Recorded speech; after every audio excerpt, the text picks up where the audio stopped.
I'm Lisa Rist. And I'm Carl Rist. And we've been members of First Presbyterian for... Since 1989. Right, you're right. So that's how long? Gosh. A Do the long math for time. me. Yeah. A super long time, Yeah. 30 years. 30 years, wow. Yeah. We were moving back to the area after spending a year as full-time volunteers with Habitat for Humanity on a farm in Washington State. And so when we moved back to the area, what was most important to us when we were searching for a church home was finding a church that was really engaged in mission work in the community. And in particular for us, Habitat was our real passion.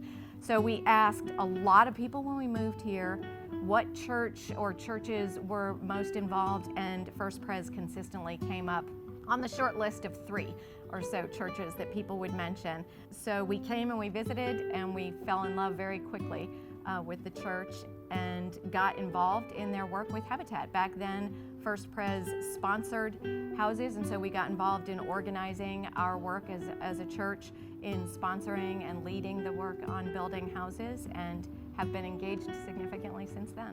We've been drawn to the continuing service and mission work of the church and outreach since then. So we've been, as Lisa said, we've also helped to organize a bunch of Habitat homes since we first joined. I've been on mission trips organized by Tyler Momsen-Hudson, who's been a great organizer in the church for builds down to New Orleans to help Katrina rebuild, to Kinston here to help rebuilding in North Carolina. So we've done a number of those since then.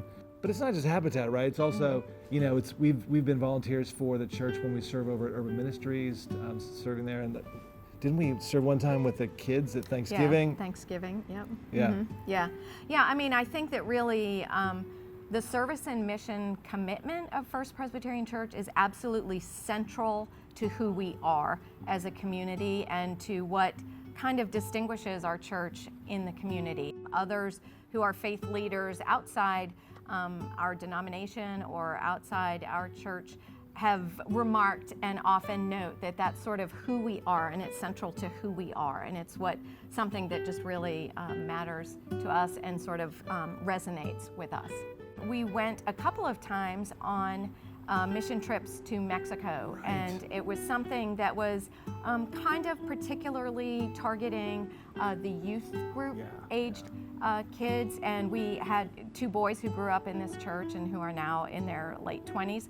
At that time in their lives, it was a bit of a struggle to connect with the church and to find meaning in the life of the church. And then this opportunity came along to go to Mexico and do some building of houses in Mexico. And we each separately went with our older son 2 years in a row, and it was by far the most significant and profound thing he had ever done. And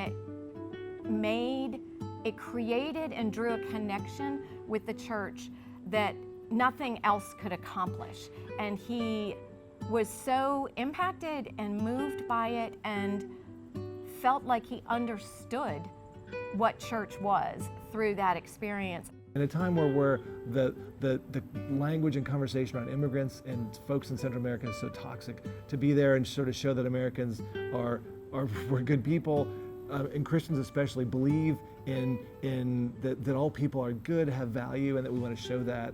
Yeah. So our church, in addition to the work we sponsor, also does make gifts to other groups in the community, which is very profound. I think also by giving to this church, we also leverage those dollars, because it's not just the dollars we give away or the people that we send out on mission trips or to do stuff in the community, but we also, our building is a place where groups meet. We were just talking about this earlier. Every year we host the Martin Luther King celebration after the march. So our church itself is a venue where people can be involved in community building. That's also a powerful way. So all these things are really. Mm-hmm. Yeah, we want to encourage people to do anything to help strengthen the capacity that we have to continue to make this difference and to continue to make a stamp on the community as a faith community here, representing who we are and what our faith means. It's a great way to go out and find ways to make a difference. It's been our joy and pleasure to be part of this church community for 30 years now. And so we believe deeply in this community, and we're passionate about it, and we love supporting First Pres. Yep.